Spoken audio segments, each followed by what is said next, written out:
to Not So Live from Asteroid G, stuck on a Weyland-Yutani spaceship and can't get off. I'm your host, Mike Finkelstein. And your buddy Mike the Ghoul, fresh out of the cryo chamber, getting ready to talk one of my favorite movie villains of all time again. I gotta say, I love our intros. They're so easy. Yeah, right. You start it, and then I just try to follow with whatever comes to mind. Breaking character, but they entertain me so much. Alien Romulus came out last year. Yeah.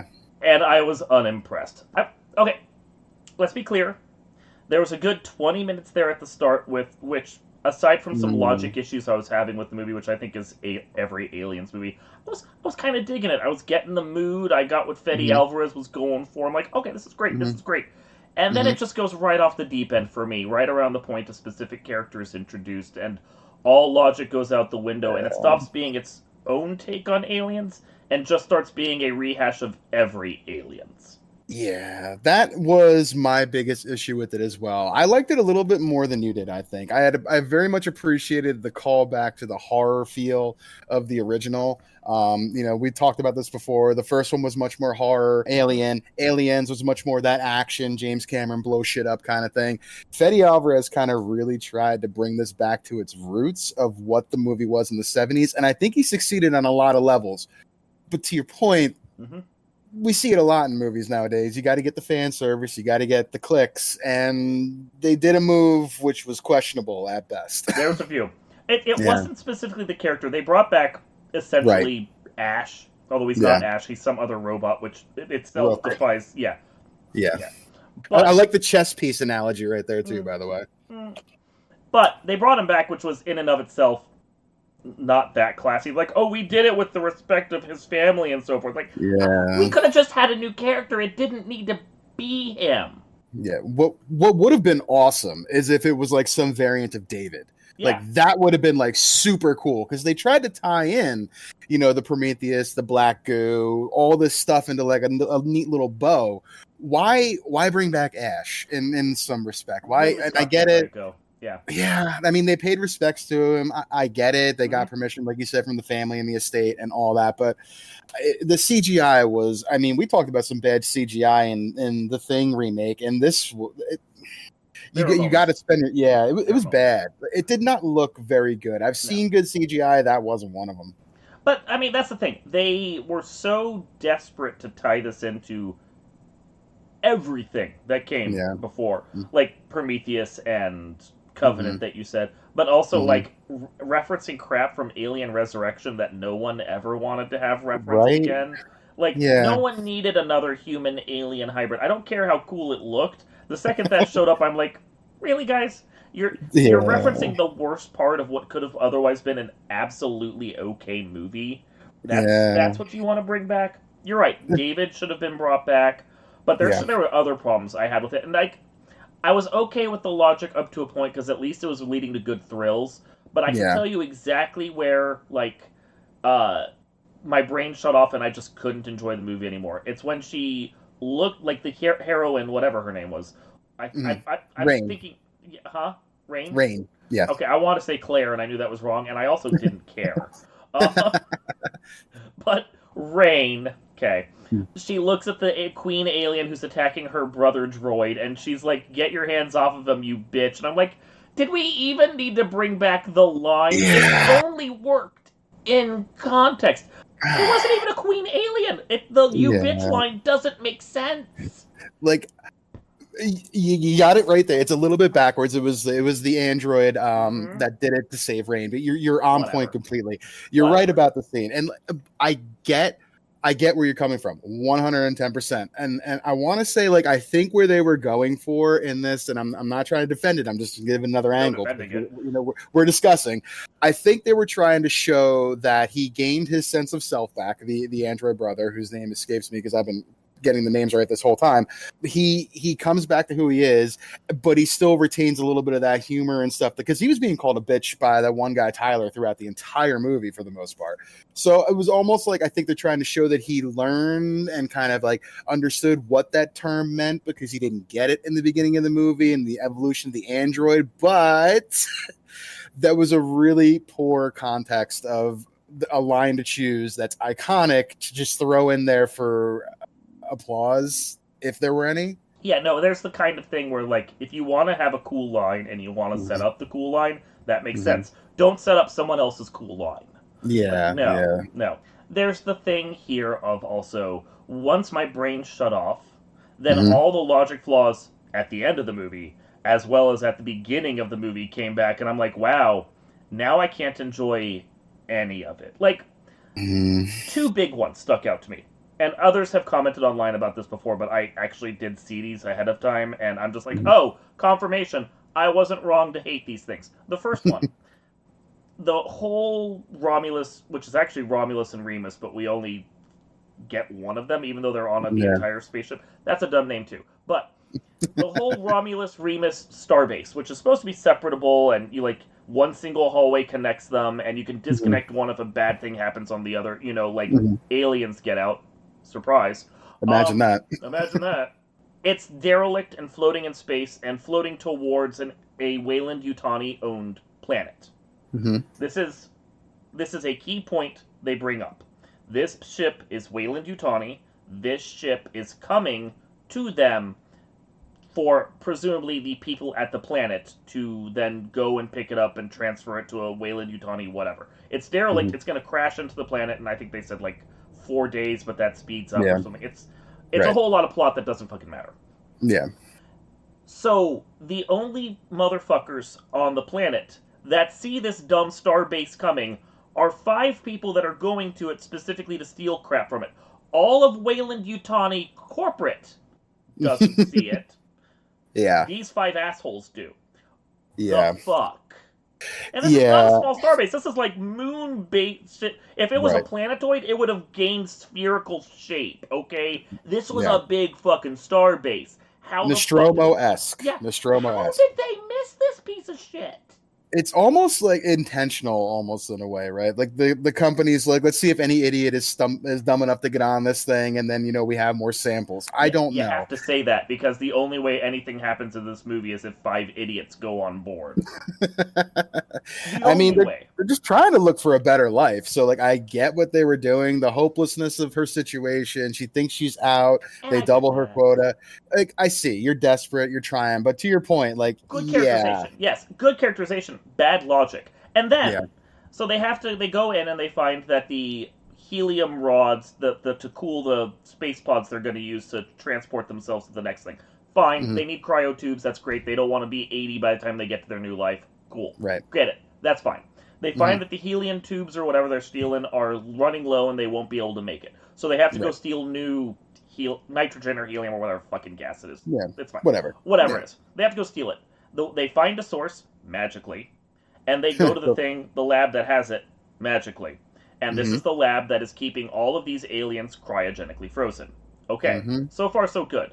There are multiple nitrogen tubes keeping these aliens frozen. They show this to us. Multiple ports that you can pull these things out. They pull out one, and the whole system shuts down, and it immediately starts heating up the aliens. Yeah. Why? Yeah. There's no redundancy. There's no double failure fallback system, let alone a triple fallback system for what is known to be the most invasive species in the galaxy. You got to at least touch it up with some 2-factor authentication, am I right? Something. Like, idiot pull cord, awaken alien, die. Or if they're gonna have it be that the aliens immediately wake up, then you need to have it be like the Ash clone does it on purpose or something. You can't just have it be idiot steel tube and the engineering was shitty and it just fails on its own magically. Like, and these are the 2 key elements that set the entire story in motion. If those 2 things are changed, the story doesn't happen the way it does at all. Correct. Yeah, that's correct. It would have been cool. Like, I didn't think of that. Like, what if they showed like a little side view of like a hand coming in and pushing like a keyboard, and then we find out after the fact that that's Rook, to do something with them along the way to kind of aid in finishing this perfect organism that they're trying to bring back and all that. Or at the very least, have them confirm they have to do a full shutdown of the system. And by shutting down the system to get the tubes out of it, they accidentally unleash the aliens that way. Or it's a security measure to strike back at pirates. Or so. You need something. having to justify it with 15 minutes of a podcast afterwards does not qualify, okay? There are better writers in Hollywood than me by a mile. I shouldn't be able to think of something you just said and come up with a point that would have been a little bit better, I think, in the movie. You can't put all of this on the audience disbelief at times. And I liked the movie. I did. I thought it was good. I liked the feel of it. It was light years better than any Alien vs. Predator that we'd gotten, in any kind of recent history. It was a good feel, and it was scary at times, which I liked. And it gave, what I really appreciated was the face hugger aspect of it. You don't really get a whole lot of them being the threat in the other movies, and they kind of really played into that. The beginning of the movie, the threat's all the face huggers, which is different, it's unique, it's cool, but again, there's definitely some flaws in the movie that we're talking about that I'm disappointed they went a few directions. Yeah, and I mean, I could pick little issues out of all kinds of things. The hallway with the temperature, expecting everyone to be the same when no two humans have the same body temp. The girl who gets impregnated and decides to go back to the ship to scan herself with the X-ray thing, as opposed to scanning herself in the biolab meant to remove these things. There's we could just go down the list. The simple fact of the matter is that the movie is fucking stupid. If you shut your brain off and you don't think about any logic at all, it's a fine popcorn movie. It has that popcorny Aliens aspect to it. It's not really a great Alien sequel. It taps in more to the energy of Aliens. Yeah, I'll agree with that. For sure. But of all the movies to have the name Alien attached to it, of all of them that are part of this franchise that desperately want to be an Alien movie, this is by far the worst of them. Yeah, I can see that. I think that, to me, Alien Resurrection is the weakest of the franchise.